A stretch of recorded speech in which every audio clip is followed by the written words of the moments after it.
હવે હૈદરાબાદમાં બાબરી મસ્જિદનો નવો ડ્રામો।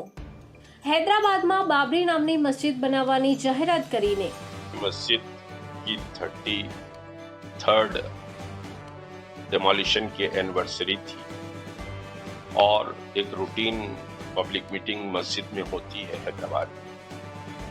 उसमें बहरहाल हमने ये डिसाइड किया कि हैदराबाद तेलंगाना में भी बाबरी मस्जिद की यादगार बनेगी और उस सिलसिले में बहरहाल ग्रेटर हैदराबाद के जुरिडिक्शन में बाबरी मस्जिद यादगार बनेगी और उसके साथ समझिए कि कुछ वेलफेयर के इंस्टीट्यूशंस भी उसमें बनेंगे और इस सिलसिले में हम बहुत जल्द डिक्लेयर करेंगे कि कैसे कैसे ये रहेगा और कब तक समझिए कि हम इसका फाउंडेशन स्टोन रखें।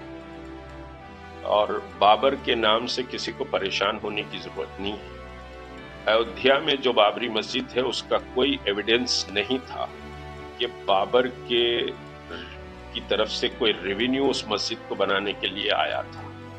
हो सकता है कि कोई लोकल का नाम बाबर हो, लेकिन अब भारतीय जनता पार्टी और आरएसएस बाबर को एक इश्यू बनाना चाहती है और बाबर का पीरियड बहुत शॉर्ट पीरियड भी रहा और बाबर के पीरियड में कोई बहुत ज्यादा वो भी नहीं रहा। और फिर तुलसीदास की जो रामायण है वो तुलसीदास की रामायण को अगर हम देखेंगे तो वो बाबरी मस्जिद के कंस्ट्रक्शन होने के 60 ईयर के बाद तुलसीदास की रामायण आई।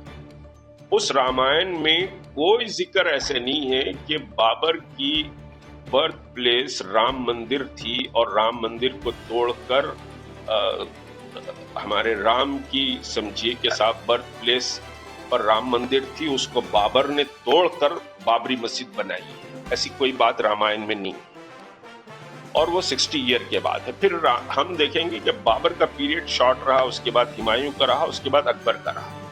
अकबर के महल में तो पूजा पाठ होती थी, जोधाबाई अकबर के महल में थी, वहां पर पूजा होती थी, अर्चना होती थी, हवन होते थे, सारी चीजें होती थी। तो उस वक्त तुलसीदास जी भी जिंदा थे अकबर के पीरियड में। तुलसीदास जी अकबर को बोल सकते थे, मान सिंह उस वक्त चीफ ऑफ आर्मी था, बोल सकते थे कि भाई ये समझिए कि रामचंद्र जी के पैदा होने की जगह को तोड़कर मंदिर बनाया गया है। ऐसी कोई बात तुलसीदास की रामायण में नहीं आती है। तो ये एक पॉलिटिकल समझिए कि प्रोपेगेंडा और देश को बांटने का प्रोपेगेंडा है।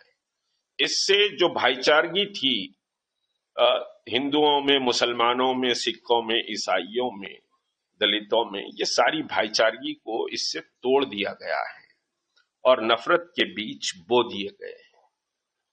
सो हिंदुओએ હિન્દુસ્તાનની અંદર આવી ઇસ્લામિક આક્રમકતા સામે હવે એકતા સાથે જવાબ ન આપવો જોઈએ।